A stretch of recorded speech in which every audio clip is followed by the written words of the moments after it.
Good morning, Year 6. I hope you're safe and well, and I hope you enjoyed your graduation day yesterday. Whatever you did to celebrate, I hope it was great, and it was lovely to see so many of you. So, today is the 15th of July 2020, and today we're going to be looking at where and how we can exchange money when we're going on holiday. So, writing in today's date, our date in Roman numerals, and our learning intention, and let's get started. So for today's lesson, you will need your pencil, paper, your thinking hat. If you've got any money to hand that you can look at, that's always helpful. And you're ready to start. So, we spent some time looking at British money, but what happens when we go to another country?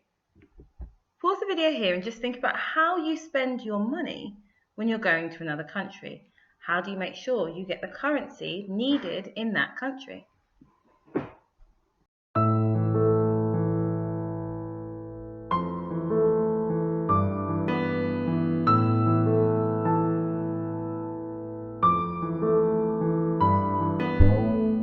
Have you ever wondered how money works when you decide to visit another country? You can't just take your British pounds and use them to make purchases while on holiday in France or Spain or Turkey. Every country has its own money, which is also known as currency. If you travel to somewhere in Europe, for example, you will need to exchange your British pounds into euros, because that is the currency used in most countries in the European Union. Today, if you exchange £1, you will get approximately 1.15 euros in return. The rate of exchange for currencies around the world changes every single day. You can exchange your pounds into foreign currency at a local bank, post office, or even at the airport. Changing your money at the airport is often more expensive to do. One really good way to change money is by withdrawing currency at cash points in foreign countries, as you can usually secure a good rate. You will find that in some foreign countries, the pound is very strong, which means you can exchange pounds for a lot of the local currency of that country. In some countries, you will find that one British pound buys tens, hundreds, or even thousands of whatever the local unit of currency is.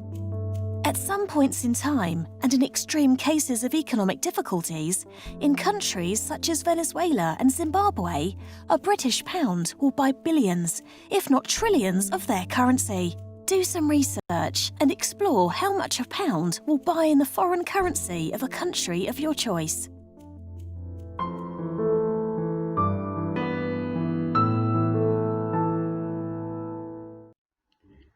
So every country has their own banknotes, which we've talked about before and is known as a currency.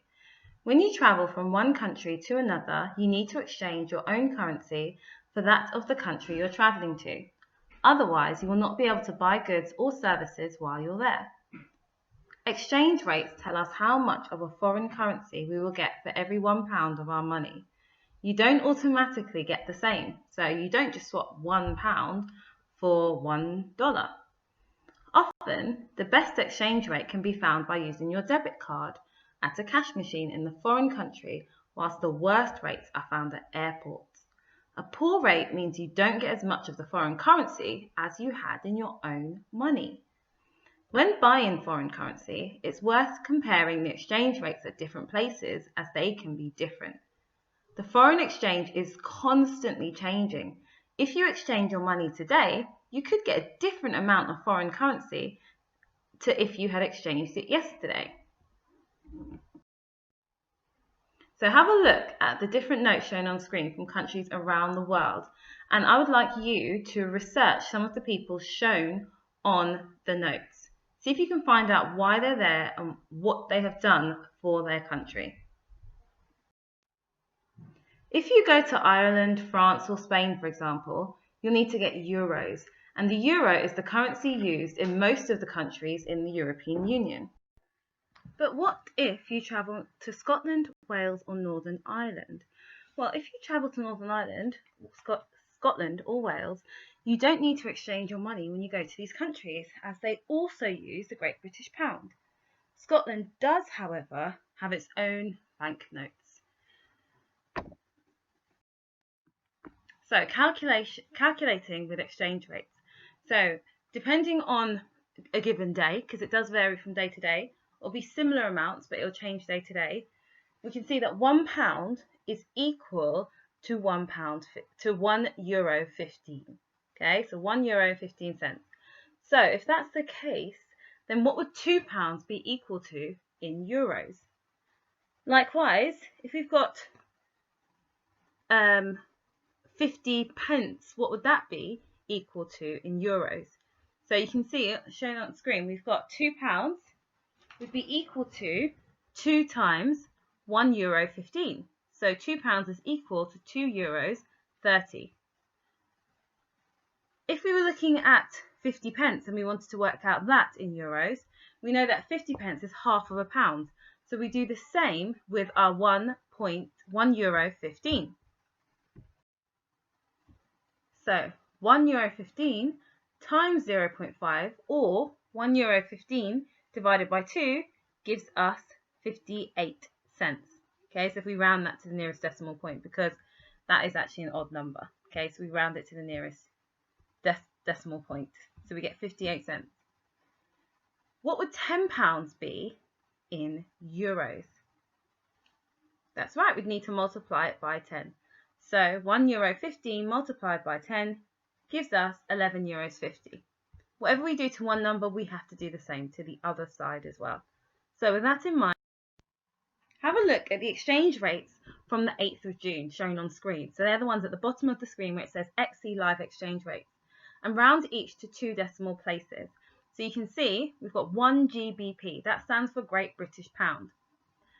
£1, according to this exchange rate, is equal to 1.12310 euros. But we don't want it to be shown with all of those numbers after our decimals. We just want it into 2 decimal places. So that means there should only be 2 numbers after the decimal. So if you look at 1.123, we'd need to round that to 1.12.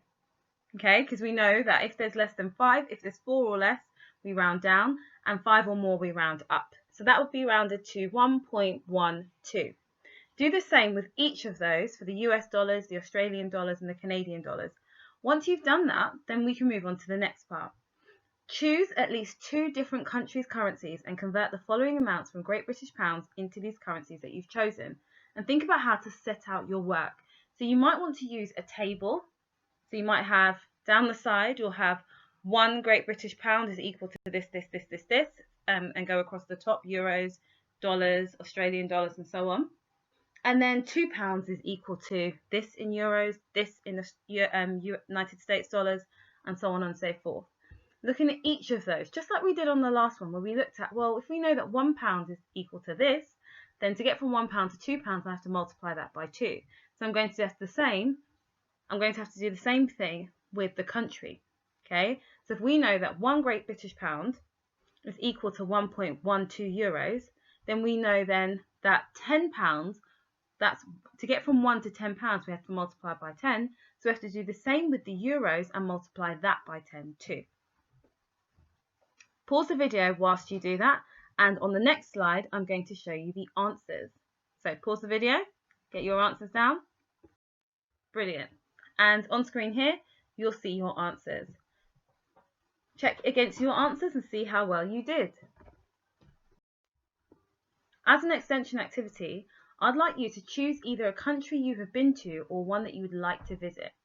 Find out about their currency and present what you have found in a creative and interesting way.